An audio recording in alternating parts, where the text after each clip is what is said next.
আজকে এই বড়দিন উপলক্ষে আমাদের অনুষ্ঠানে আমি আপনাদেরকে কেক বানিয়ে দেখাবো। আমি প্রথম যে কেকটা তৈরি করব সেটার নাম হচ্ছে moist chocolate cake. Moist chocolate cake তৈরি করতে আমাদের লাগবে দুধ 1 কাপ, ডিম 2টি, ভিনেগার 1 টেবিল চামচ, ভ্যানিলা 1 কাপের 4 ভাগের 1 ভাগ, চিনি 2 কাপ, কোকো পাউডার 1 কাপের 4 ভাগের 3 ভাগ, কনডেন্সড মিল্ক 1 কাপ, গলানো মাখন আধা কাপ, ময়দা পৌনে 2 কাপ, কফি 2 চা চামচ, খাবার সোডা 1.5 টেবিল চামচ, মাখন 1 কাপ এবং স্প্রিংকল সাজানোর জন্য। গলানো মাখন, ভ্যানিলা এবং 2টো ডিম।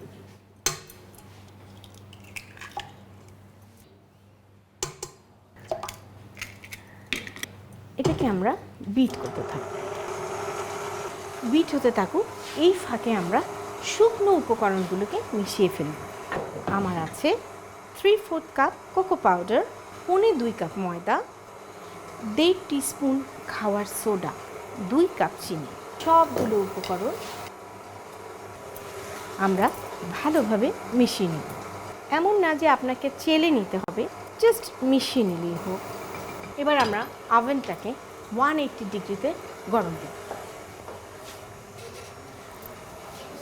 আমরা এখানে 1 কাপ দুধকে গরম করে রেখেছি।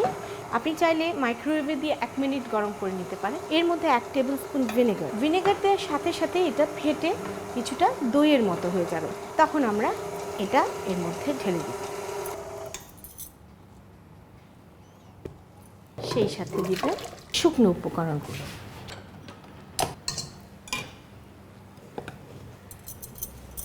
এবার আমরা এটাকে বেশি ফেটবো না, জাস্ট মিশে যাওয়া পর্যন্ত যে পরিমাণ ফেটা লাগে সেই পরিমাণ ফেটে নেব, এর বেশি আর ফেটবো না।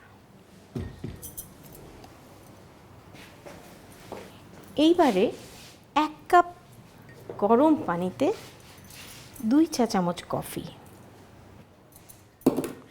কফিটাকে জাস্ট মেল্ট করে আমরা এই মিশ্রণে ঢেলে দিয়ে আপনি যে কোনো একটা স্প্যাচুলা বা এরকম প্লাস্টিক স্পুন দিয়ে বা রাবার স্পুন দিয়ে এটাকে মিশিয়ে নেবেন, আর ফেটবেন না। আপনি দেখবেন স্যুপের মতন একেবারে লিকুইড একটা মিশ্রণ তৈরি হয়েছে। মিক্স হয়ে গেল। আমরা এখন ঢালবো।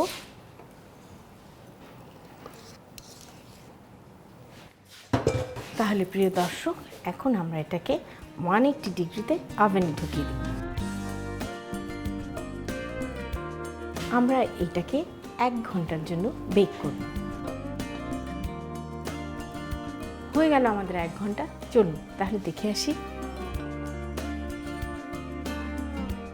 তৈরি হয়ে গেছে আমাদের ময়েস্ট চকলেট কেক। এটাকে 3 থেকে 4 ঘন্টা ঠান্ডা হতে দেব। কেকটাকে বের করব, ভালো করে আগে তলা থেকে ছাড়িয়ে নিব।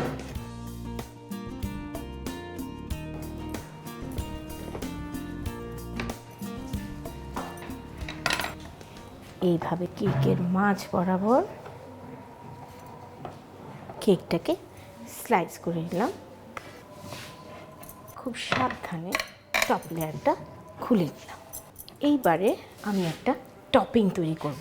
5 table spoon cocoa powder, 4 table spoon চিনি, 1/2 কাপ বাটার এবং 1 কাপ কনডেন্স মিল্ক। মোটামুটি একটু চামচ দিয়ে জাস্ট একটু গুছিয়ে নিয়ে তারপরে আমরা এটাকে হিট দিব। এখন আমরা এটাকে একটু বলক আসতে দেব।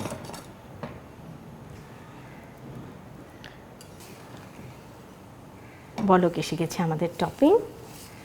এখন চুলো অফ করে দিলাম। অর্ধেকটা টপিং আমি এর উপরে ঢেলে দিলাম, মাঝখানে একটা লেয়ার হিসেবে। জাস্ট চামচ দিয়ে ছড়িয়ে দিলেই হবে। এবারে সেই পেলব বাকি অংশটা এর উপরে বসিয়ে দিব। এবারে বাকি টপিংটা এর উপরে ঢেলে দিব। চিন্তার কোনো কারণ নেই, এই টপিংটা একটু রানি কনসিস্টেন্সি হবে, কিন্তু পরে আবার জমে আঠালো হয়ে যাবে। চারপাশে ভালো করে লাগিয়ে দিবেন। এবারে হয়ে গেল আমাদের আইসিং করা। এখন সিম্পল আরেকটু অতিরঞ্জন, স্প্রিঙ্কল। সহজ ডেকোরেশন, কঠিন স্বাদ। আপনাদের সবার জন্য তৈরি হয়ে গেল ময়েস্ট চকলেট কেক। প্রথমে গলানো মাখন, ভ্যানিলা ও ডিম একসাথে বিট করে নিন। এবার গরম দুধে ভিনেগার মিশিয়ে বিটার দিয়ে সামান্য বিট করুন। এরপর একটি বাটিতে ময়দা, কোকো পাউডার, খাবার সোডা ও চিনি ভালো করে মিশিয়ে বিটারে ঢেলে সামান্য বিট করে নিন। এবার এতে কফির মিশ্রণ দিয়ে ভালো করে নেড়ে পাত্রে ঢেলে 180 ডিগ্রি সেন্টিগ্রেড তাপমাত্রায় ওভেনে 1 ঘন্টা বেক করে নিন। এরপর ওভেন থেকে বের করে ঠান্ডা হলে আড়াআড়ি স্লাইস করে পাত্রে তুলে রাখুন। এরপর একটি পাত্রে কোকো পাউডার, চিনি, মাখন ও কনডেন্সড মিল্ক ভালো করে জাল দিয়ে টপিং তৈরি করে নিন। এবার কেকের একটি স্লাইসে সামান্য টপিং দিয়ে অন্য স্লাইসটি উপরে লেয়ার করে জোড়া দিন। সবশেষে এতে টপিং ঢেলে স্প্রিঙ্কল দিয়ে সাজিয়ে পরিবেশন করুন ময়েস্ট চকলেট কেক।